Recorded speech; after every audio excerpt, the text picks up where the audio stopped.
வெலிக்கடை சிறைச்சாலையில் படுகொலை செய்யப்பட்டவர்களது 38வது நினைவேந்தல் அனுஷ்டிப்பு. இலங்கையில் நீரில் மூழ்கி வருடத்துக்கு 800 பேர் வரை மரணிப்பதாக ஐநா அறிக்கை வெளியிட்டுள்ளது. இலங்கை லெபனானை போன்ற ஒரு நிலைக்கு தள்ளப்படும் சம்பிக்க தெரிவிப்பு. எரிபொருள் விலையை குறைக்க முடியாது பசில் திட்டவட்டம். சிவப்பு பட்டியலில் இருந்து இலங்கையை நீக்க அரசாங்கம் கடும் பிரயத்தனம். இரசாயன உரத்தை கோரி நாவலப்பிட்டியில் ஆர்ப்பாட்டம். இலங்கையில் டெல்டா வைரஸினால் பாதிக்கப்பட்டோரின் எண்ணிக்கை அதிகரிப்பு. பயண கட்டுப்பாடுகள் தளர்வு தொடர்பில் மீள் பரிசீலனை அவசியம். சிறப்பு மருத்துவர்கள் சங்கம் வலியுறுத்து. காங்கேசன்துறை வவுனியா இடையே நாளை முதல் தினமொரு ரயில் சேவை சாதாரண கட்டணத்தில் இடம்பெறும். தமிழர்கள் விடயத்தில் இந்தியா பின்னடிப்பு சிவசக்தி ஆனந்தன் குற்றச்சாட்டு. அரச வருமான பற்றாக்குறை 6441 கோடியால் உயர்வு. நாடு முழுவதும் தேடுதல் நடவடிக்கை பெருமளவில் சிக்கிய போதைப் பொருட்கள். ஆசிரியர்களின் சம்பள விவகாரம் கல்வி அமைச்சின் செயலாளர் வழங்கிய உறுதிமொழி. சிங்கள பௌத்த பெயரில் தமிழரை கொல்வது தேசப்பற்றாகாது மங்கள சமரவீர அறிவுரை. சட்டமா அதிபர் திணைக்களத்துடன் பேச்சுவார்த்தைக்கு தயாராகும் கூட்டமைப்பு.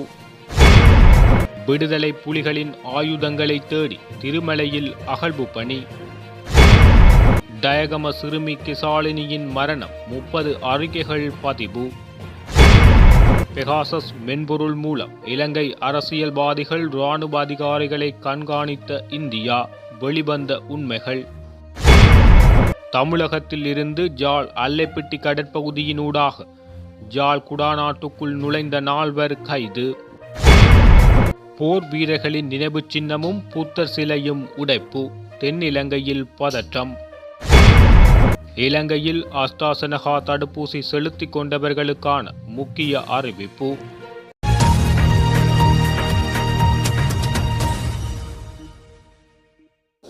வெலிக்கடை சிறைச்சாலையில் படுகொலை செய்யப்பட்ட குட்டிமணி மற்றும் தங்கதுரை ஆகியோரின் 38வது நினைவேந்தல் யாழ்ப்பாணத்தில் அமைந்துள்ள தமிழ் தேசிய கட்சி அலுவலகத்தில் இன்று இடம்பெற்றது.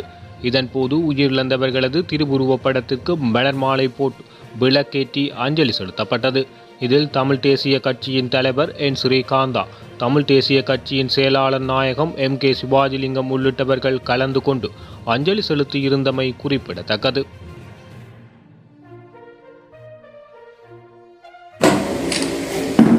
தமிழின படுகொலை 1983ஆம் ஆண்டு இலங்கை தீவு பூராக நடைபெற்று 3000க்கும் மேற்பட்ட தமிழ் மக்கள் படுகொலை செய்யப்பட்டு கொழும்பு வெலிக்கடை வெஞ்சலையிலே ஜூலை மாதம் 25ஆம் தேதி மதியம் 2 மணி அளவிலே 35 தமிழ் அரசியல் கைதிகளும் 27ஆம் தேதி 18 தமிழ் அரசியல் கைதிகளுமாக 53 பேர் கொல்லப்பட்டார்கள். அந்த 53 தமிழ் அரசியல் கைதிகளுக்கும் தலைவர்கள் தங்கத்துறை, குட்டிமணி, ஜெகன் உட்பட 53 தமிழ் அரசியல் கைதிகளுக்கும் அதே போல 3000க்கும் மேற்பட்ட தமிழ் மக்களுக்கும் இந்த போராட்டத்திலே 1,00,000க்கும் மேற்பட்ட அப்பாவி தமிழ் மக்கள் படுகொலை செய்யப்பட்டிருக்கிறார்கள். இந்த போராட்டத்திலே தங்களுடைய இன்னுயிர்களை தியாகம் செய்த 50,000க்கும் மேற்பட்ட மாவீரர்களுக்கும் வீரமரவர்களுக்கும் இந்த தமிழ் தேசிய வீரர்கள் நாளாக நாங்கள் இதை எல்லோருக்கும் எங்களுடைய வீர வணக்கத்தை அஞ்சலியை தெரிவித்த நிகழ்வுக்காக 2 நிமிட அகவணக்கத்துடன் இந்த நிகழ்வை ஆரம்பிக்கிறோம்.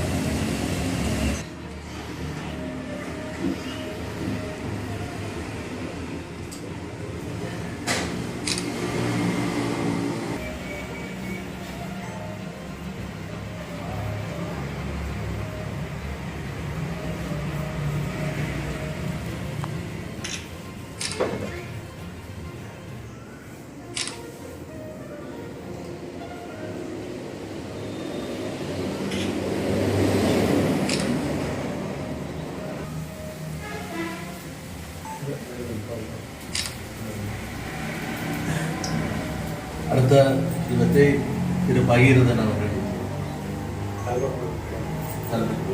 பகீரதன்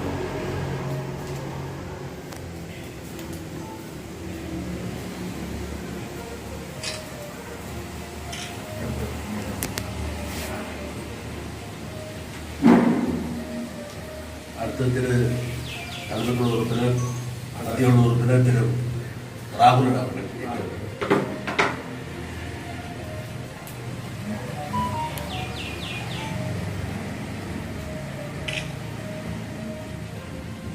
அடுத்து இளைஞரணியினுடைய முக்கியஸ்தர் திரு ஆகாஷ் அவர்கள்.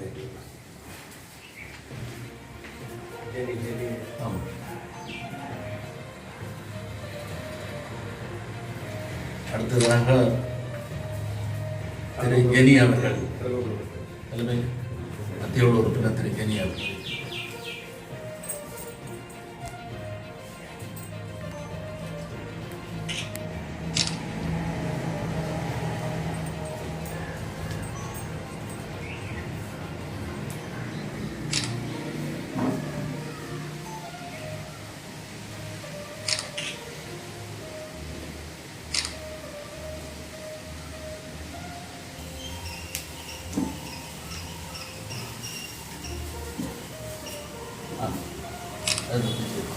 உள்ள கொஞ்சம் ஒரு படத்தை தூக்கிட்டு உள்ள போக தெரியும்.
பூவை போட வந்திருக்கேன். பூ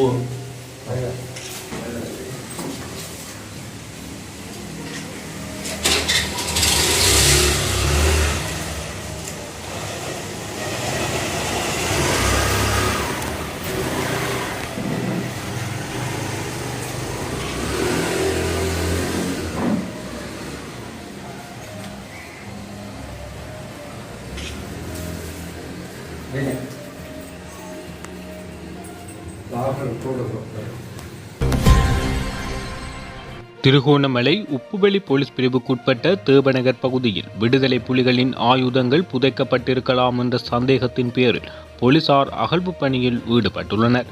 தேவநகர் உதயபுரி மேல் வீதியில் உள்ள தனியார் காணியொன்றில் கைக்குண்டொன்று நேற்று மாலை கண்டெடுக்கப்பட்டது. அதனை அடுத்து போலீசார் திருகோணமலை நீதிமன்றத்துக்கு இவ்விடயம் தொடர்பாக அறிக்கை சமர்ப்பித்து குறித்த அகழ்வு பணியில் ஈடுபட்டனர். வீட்டு உரிமையாளரின் சகோதரர் ஒருவர் ஏற்கனவே விடுதலை புலிகள் அமைப்பில் இருந்ததாக ஆரம்பகட்ட விசாரணைகள் மூலம் தெரிய வந்துள்ளதாக போலீசார் தெரிவித்துள்ளனர். அண்மையில் பயங்கரவாத தடை சட்டத்தின் கீழ் கைது செய்யப்பட்டவர்களுக்கான சட்ட நடவடிக்கை குறித்து சட்டமா அதிபர் திணைக்களத்துடன் பேச்சுவார்த்தை நடாத்தவுள்ளதாக கூட்டமைப்பின் பேச்சாளரும் பாராளுமன்ற உறுப்பினருமான M.A. சுமந்திரன் தெரிவித்துள்ளார். திருகோணமலையில் இன்றைய தினம் இடம்பெற்ற ஊடக சந்திப்பில் அவர் இதனை தெரிவித்துள்ளார். மேலும் அவர் அங்கு கருத்து தெரிவிக்கையில் பயங்கரவாத தடை சட்டத்தின் கீழ் வடக்கு கிழக்கு பிராந்தியங்களில் பலர் கைது செய்யப்பட்டுள்ளனர் எனவும் அவர்களை விடுவிக்க வேண்டும் எனவும் கோரிக்கைகள் பலர் எம்மிடம் முன்வைத்துள்ளதாகவும் குறித்த விடயம் தொடர்பாக சட்டமா அதிபர் திணைக்களத்துடன் கலந்துரையாட உத்தேசித்துள்ளதாகவும் குறிப்பிட்டுள்ளார். இதேவேளை பல்வேறு பகுதியில் உள்ள காணி பிரச்சினைகள் குறித்தும் தாம் ஆராய்ந்து வருவதாகவும் இதன்போது குறிப்பிட்டுள்ளார். இலங்கை அரசாங்கத்தின் உயர்மட்ட அரசியல்வாதிகள், இராணுவ உயர் அதிகாரிகள் மற்றும் வர்த்தகர்கள் சீன ஆட்சியாளர்களுடன் நடாத்தும் இரகசிய பேச்சுவார்த்தைகளை இந்தியா கண்காணித்து வருகின்றது என சந்தேகம் ஏற்பட்டுள்ளதாக தகவல்கள் வெளியாகியுள்ளது. இஸ்ரேல் நாட்டின் தயாரிப்பான பெகாசஸ் என்ற மென்பொருளூடாக இந்தியா இந்த கண்காணிப்பை மேற்கொண்டு வருவதாக சந்தேகம் வெளியிடப்பட்டுள்ளது. குறிப்பாக சீனாவின் கொழும்பு துறைமுக நகர திட்டம் சம்பந்தமாக அரசாங்கம் மற்றும் அமைச்சரவை எடுக்கும் முக்கிய முடிவுகள் மற்றும் பரிந்துரைகளை இந்த பெகாசஸ் மென்பொருள் மூலம் கண்காணிக்கப்பட்டுள்ளதாக தெரிவிக்கப்படுகின்றது. இந்தியாவில் எதிர்க்கட்சியினர், சமூக செயற்பாட்டாளர்கள் மாத்திரமல்லாது இந்திய ஒன்றிய அரசாங்கத்தின் அமைச்சர்களின் அலைபேசிகள் கூட இந்த மென்பொருளூடாக கண்காணிக்கப்பட்டுள்ளதாகவும், இது இந்திய அரசியலில் பெரும் பரபரப்பை ஏற்படுத்தியுள்ளது எனவும், இதன் மூலம் இந்திய ஆளும் கட்சிக்குள் சர்ச்சைகள் வெடித்துள்ளதாகவும் தெரிவிக்கப்பட்டு வரும் நிலையில் இவ்விடயம் இலங்கையிலும் பூதாகரமாக வெடித்துள்ளது. முன்னாள் அமைச்சர் ரிசாட் பதியுதீனின் இல்லத்தில் பணிபுரிந்த 16 வயது சிறுமி கெசாலினியின் உயிரிழப்பு தொடர்பில் இதுவரை குறைந்தது 30 அறிக்கைகள் பதிவு செய்யப்பட்டுள்ளதாக போலீசார் தெரிவித்துள்ளனர். இதற்கிடையில் சிறுமியை கொழும்பு பௌத்தலோக மாவட்டத்தில் அமைந்துள்ள பாராளுமன்ற உறுப்பினர் ரிசாட் பதியுதீனின் இல்லத்துக்கு பணியமர்த்துவதற்காக அழைத்து வந்த 60 வயதுடைய தரகரின் வங்கி கணக்குகள் குறித்து விசாரணைகள் நடாத்தப்பட்டு வருவதாகவும் போலீஸ் ஊடக பேச்சாளரும் சிரேஷ்ட பிரதி போலீஸ் மாதிபரும் ஆகிய அஜித் ரோஹன தெரிவித்துள்ளார். சிறுமியின் உயிரிழப்பு தொடர்பில் தற்சமயம் தரகர் பாராளுமன்ற உறுப்பினரின் மனைவி மற்றும் மனைவியின் தந்தை ஆகியோர் தடுத்து வைக்கப்பட்டுள்ளதாகவும், அதே நேரம் ரிசாட் பதியுதீனின் மைத்துனரும் பாலியல் துஷ்பிரயோக குற்றச்சாட்டுக்காக கைது செய்யப்பட்டுள்ளமையும் குறிப்பிடத்தக்கது. இலக்குவானையில் தெமுவாத கடைப்பகுதியில் உள்ள போர் வீரர்களின் நினைவு சின்னமும் அருகில் உள்ள புத்த சிலையும் இடிக்கப்பட்டு அழிக்கப்பட்டுள்ளதாக இலக்குவானை போலீசார் தெரிவித்துள்ளனர். இந்த சம்பவம் குறித்து விசாரணைகள் ஆரம்பிக்கப்பட்டுள்ளதாக இலக்குவானை போலீசார் இதன்போது தெரிவித்துள்ளனர். கடந்த காலத்தில் இந்த இடத்தில் இன்னும் ஒரு மத கடவுளின் சிலையை வைப்பதற்கு ஒரு குழு முயற்சித்துள்ளது எனவும், எனினும் மற்றொரு குழுவின் எதிர்ப்பு காரணமாக அந்த நடவடிக்கை இடைநிறுத்தப்பட்டிருந்ததாகவும் விசாரணைகளில் தெரிய வந்துள்ளது. இந்த சம்பவமே போர் வீரர்களின் நினைவு சின்னம் மற்றும் புத்த சிலை ஆகியவற்றை அழிக்க காரணமாக இருக்கலாம் என போலீசார் சந்தேகம் வெளியிட்டுள்ளனர். மேலும் இந்த சம்பவம் தொடர்பான விசாரணைக்காக 2 கைது செய்யப்பட்டுள்ளதாக போலீசார் தெரிவித்துள்ளனர். மேலதிக விசாரணைகள் இடம்பெற்று வருகின்றமை குறிப்பிடத்தக்கது. அஸ்ட்ராசெனகா கொரோனா தடுப்பூசியின் 2வது டோஸை பெற்றுக்கொள்ளாதவர்கள் தேவையற்ற பயத்தை ஏற்படுத்திக் கொள்ள வேண்டாம் என இராஜாங்க அமைச்சர் பேராசிரியர் சன்னஜ சுமன தெரிவித்துள்ளார். எதிர்வரும் காலத்தில் ஜப்பான் அரசாங்கத்திடமிருந்து மேலும் 14 லட்சம் அஸ்ட்ராசெனகா கொரோனா தடுப்பூசிகள் இலங்கைக்கு அன்பளிப்பாக கிடைக்கவுள்ளதாக அவர் தெரிவித்துள்ளார். ஆஸ்ட்ராசெனகா கொரோனா தடுப்பூசியின் முதல் டோஸை செலுத்தி கொண்டவர்களுக்கு 2வது டோஸை செலுத்துவதற்கு 6 மாதங்கள் கால அவகாசம் இருப்பதாக உலக சுகாதார அமைச்சு குறிப்பிட்டுள்ளதாக அவர் தெரிவித்துள்ளார். அதன் அடிப்படையில் இலங்கையில் ஜனவரி 15ஆம் தேதிக்கு பின்னரே அஸ்ட்ராசெனகா கொரோனா தடுப்பூசியின் முதல் டோஸ் செலுத்தப்படுவதாக அவர் தெரிவித்துள்ளார். இதனால் அவர்களுடைய 6 மாத கால எல்லை இதுவரையில் நிறைவு பெறவில்லை என அவர் சுட்டிக்காட்டியுள்ளார். ஐக்கிய நாடுகள் பொது சபையின் 75வது கூட்டத்தொடரில் உலக நீரில் மூழ்குதல் தடுப்பு தொடர்பான முதலாவது தீர்மானம் நிறைவேற்றப்பட்டு ஜூலை 25 உலக நீரில் மூழ்குதல் தடுப்பு தினமாக பிரகடனப்படுத்தப்பட்டுள்ளது. உலகில் நீரில் மூழ்குவதால் வருடம் ஒன்றுக்கு 2,20,000க்கு அதிகமானோர் உயிரிழக்கின்றனர் எனவும், அதில் குறிப்பாக 1/3 மரணங்கள் தென்னாசியாவிலே பதிவாவதாகவும் ஐநா வெளியிட்டுள்ள அறிக்கையில் தெரிவிக்கப்பட்டுள்ளது. அதன் அடிப்படையில் இலங்கையில் ஒவ்வொரு ஆண்டும் நாட்டில் நீரில் மூழ்கி சுமார் 800க்கும் அதிகமான நபர்கள் உயிரிழப்பதாக அந்த அறிக்கையில் சுட்டிக்காட்டப்பட்டுள்ளது. தற்போதைய கடுமையான பொருளாதார நெருக்கடியால் சில மாதங்களில் இலங்கை லெபனானை போன்ற ஒரு நிலைமைக்கு தள்ளப்படும் என ஐக்கிய மக்கள் சக்தி பாராளுமன்ற உறுப்பினர் சம்பிக ரணவக்க தெரிவித்துள்ளார். ஒரு போலி பொருளாதார வளர்ச்சியை அரசாங்கம் நாட்டுக்கு காட்ட முயற்சித்த போதிலும் பல மாதங்களாக எரிபொருளுக்காக செலுத்த வேண்டிய பணம் செலுத்தாததால் எரிபொருள் விநியோகிப்பவர்கள் இலங்கையின் எரிபொருள் ஓர்டர்களை ஏற்க மறுக்கிறார்கள் என அவர் தெரிவித்துள்ளார். அரசாங்கத்தின் பொருளாதார கொள்கைகளால் சில வணிக நிறுவனங்கள் திவாலாகி வருவதாகவும் அவர் இதன் போது சுட்டிக்காட்டியுள்ளார். இதற்கு உதாரணமாக லாப்காஸை பிரதான உதாரணமாக சுட்டிக்காட்டலாம் என தெரிவித்துள்ளார். அரிசி மற்றும் தேங்காயின் விலையை குறைப்பது போன்ற உள்ளூர் தலையீட்டின் மூலம் எரிபொருள் விலையை குறைப்பது கடினம் என நிதியமைச்சர் பசுல் ராஜபக்ச தெரிவித்துள்ளார். எரிபொருள் விலையை குறைக்க நான் விரும்புவதாகவும், ஆனால் எரிபொருள் என்பது சர்வதேச சந்தையுடனான ஒப்பந்தம் என அவர் இதன்போது தெரிவித்துள்ளார். நிதியமைச்சில் ஊடகவியலாளர்கள் குழுவுடன் இடம்பெற்ற கலந்துரையாடலில் அவர் இதனை தெரிவித்துள்ளார். இலங்கை பெட்ரோலிய கூட்டுத்தாபனத்தின் 6000 பேர் பணியாற்றுவதாகவும், உலகின் எரிபொருள் விலை கட்டுப்படுத்தும் ஒபேக் அமைப்பில் 300க்கும் குறைவான ஊழியர்கள் பணியாற்றுகின்றனர் எனவும் தெரிவித்துள்ளார். கோவிட்-19 சம்பந்தமாக இலங்கை சிவப்பு பட்டியலில் சேர்க்கப்பட்டுள்ள நிலையில் இலங்கையை அந்த பட்டியலில் இருந்து நீக்க தேவையான நடவடிக்கைகளை எடுத்து வருவதாக சுற்றுலாத்துறை அமைச்சர் பிரசன்ன ரணதுங்க தெரிவித்துள்ளார். இது தொடர்பாக வெளிவிவகார அமைச்சுடன் அடுத்த சில வாரங்களில் பேச்சுவார்த்தை நடாத்தப்பட உள்ளது எனவும், குவைத், ஐக்கிய அரபு ராச்சியம், Laos, Qatar, Malaysia, Myanmar, Singapore, Philippines, England, Portugal, Italy, Germany, Australia, Norway, Bahrain, Nepal, Japan, Vietnam, France, New Zealand ஆகிய நாடுகள் இலங்கையை சிவப்பு பட்டியலில் சேர்த்துள்ளதுடன் இந்த நாடுகளுக்கு இலங்கையில் இருந்து செல்ல தடை விதிக்கப்பட்டுள்ளது. மேலும் அந்நாடுகளும் கோவிட் சட்டத்திட்டங்களுக்கு அமைய பல்வேறு பயண கட்டுப்பாடுகளை விதித்துள்ள நிலையில் இந்த பயண கட்டுப்பாடுகளை நீக்குவது சம்பந்தமாக அந்நாடுகளை சேர்ந்த இலங்கைக்கான தூதுவர்களுடன் அரசாங்கம் பேச்சுவார்த்தை நடாத்தப்பட்டு வருகின்றது எனவும் பிரசன்ன ரணதுங்க இதன்போது சுட்டிக்காட்டியுள்ளார். அத்துடன் மத்திய கிழக்கு நாடுகள் உட்பட வெளிநாடுகளுக்கு தொழில் மற்றும் கல்வி கற்க செல்ல எதிர்பார்த்துள்ள இலங்கையைச் சேர்ந்தவர்கள் கொரோனா தொற்று நோய் நிலைமையில் வெளிநாடு செல்ல காணப்படும் தடையை நீக்க சம்பந்தப்பட்ட நாடுகளுடன் தொடர்ந்தும் பேச்சுவார்த்தை நடாத்தப்பட்டு வருவதாக வெளிவிவகார அமைச்சர் தினேஷ் குணவர்த்தன தெரிவித்துள்ளார். கல்வி கற்க வெளிநாடு செல்லும் மாணவர்கள் 2 தடுப்பூசிகளை செலுத்திக் கொள்ள வேண்டும் என அறிவிக்கப்பட்டுள்ளதால் அதற்கமைய செயற்பட்டு மாணவர்களின் வெளிநாடு செல்வதற்கான சந்தர்ப்பத்தை ஏற்படுத்தி கொடுக்க உள்ளதாக அமைச்சர் இதன்போது தெரிவித்துள்ளார். இரசாயன உரத்தை பெற்றுத்தருமாறு கோரி நாவலப்பிட்டிய பலாந்தோட்ட பகுதியில் கவனஈர்ப்பு ஆர்ப்பாட்டம் ஒன்று இன்று காலை முன்னெடுக்கப்பட்டது. பஸ்பாகே கோரளை பிரதேச சபையின் மக்கள் விடுதலை முன்னணி உறுப்பினர் திலகஸ்ரீ சிறிசேன தலைமையில் இந்த ஆர்ப்பாட்டம் முன்னெடுக்கப்பட்டது. அரசாங்கத்தின் தவறான தீர்மானத்தினால் விவசாயிகளும் சிறு தோட்ட தேயிலை உரிமையாளர்களும் பெரும் பாதிப்பை எதிர்கொண்டுள்ளதாகவும், இரசாயன உரத்தை நிறுத்திய அரசாங்கம் சேதன பசலை வழங்குவதற்கு உடனடி நடவடிக்கை எடுக்க வேண்டுமென இதன்போது தெரிவித்துள்ளார். சுகாதார விதிமுறைகளுக்கு அமைவாக இந்த ஆர்ப்பாட்டம் முன்னெடுக்கப்பட்டமை குறிப்பிடத்தக்கது.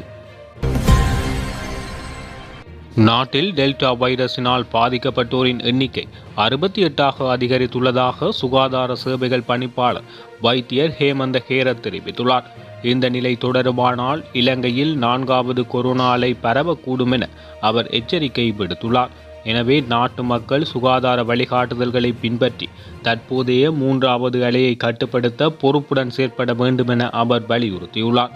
மேலும் அவ்வாறு நடந்து கொண்டால் மாத்திரமே 4வது கொரோனா அலையை கட்டுப்படுத்தலாம் என அவர் தெரிவித்துள்ளார். காங்கேசன்துறை வவுனியா இடையே நாளை தொடக்கம் சாதாரண வகுப்பு தொடருந்து சேவை ஆரம்பிக்கப்படவுள்ளதாக அறிவிக்கப்பட்டுள்ளது. நாளை காலை 5:15 மணிக்கு காங்கேசன்துறையிலிருந்து புறப்படும் தொடருந்து வவுனியாவை காலை 8:07 சென்றடையும் எனவும், அத்துடன் நாளை மாலை 5 மணிக்கு வவுனியாவிலிருந்து காங்கேசன்துறை நோக்கி அந்த தொடருந்து பயணத்தை ஆரம்பிக்கும் என யாழ்ப்பாண ரயில் நிலைய பிரதான அதிபர் டி பிரதீபன் தெரிவித்துள்ளார். யாழ்ப்பாணத்திலிருந்து கிளிநொச்சிக்கு 60 ரூபாய் கட்டணமும், மாங்குளத்துக்கு 120 ரூபாய் கட்டணமும், வவுனியாவுக்கு 160 ரூபாய் கட்டணமும் அறவிடப்படும் என தெரிவித்துள்ளார். தினமும் காலை 5:15 மணிக்கு காங்கேசன்துறையிலிருந்தும் காலை 5:45 மணிக்கு யாழ்ப்பாணம் மத்திய ரயில் நிலையத்திலிருந்தும் நாவற்குழி, கொடிகாமம் நிலையங்களில் தரித்து கிளிநொச்சி ரயில் நிலையத்தை சென்றடையும் என அவர் இதன்போது தெரிவித்துள்ளார்.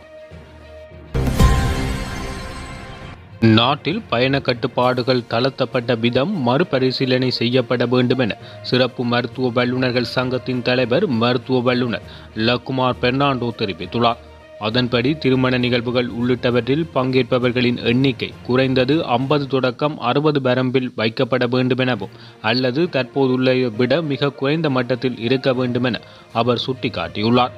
டெல்டா திரிபு அடுத்த மாதத்துக்குள் நாட்டின் வைரஸில் பெரும் திரிபாக மாறும் அபாயம் உள்ளது என சிறப்பு மருத்துவ வல்லுநர் சங்கத்தின் தலைவர் சுட்டிக்காட்டியுள்ளமை குறிப்பிடத்தக்கது. இந்தியா தமிழகத்திலிருந்து ஜாழ் தீபகம் அல்லைப்பிட்டி கடல் வழியாக நுழைந்த 4 பேர் கைது செய்யப்பட்டுள்ளனர். அல்லைப்பிட்டி பகுதியில் வைத்து கைது இடம்பெற்றுள்ளதாக கடற்படை தெரிவித்துள்ளது. இவ்வாறு கைது செய்யப்பட்டவர்களில் 2 அல்லைப்பிட்டியைச் சேர்ந்தவர் எனவும் ஏனைய 2 இந்தியாவில் தங்கியிருந்த இலங்கை பிரஜைகள் எனவும் தெரிவிக்கப்பட்டுள்ளது.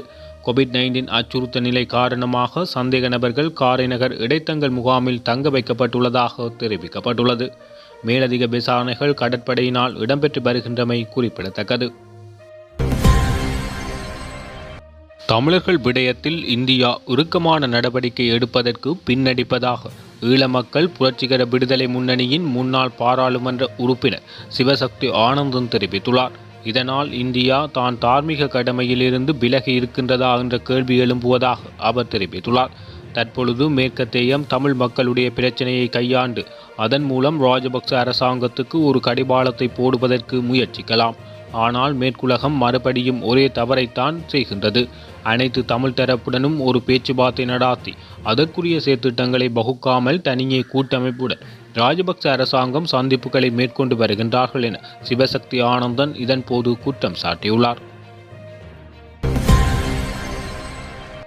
2021ஆம் ஆண்டின் முதல் 4 மாதங்களில் அரச வருமான பற்றாக்குறையானது 6441 கோடி ரூபாவாக அதிகரித்துள்ளது.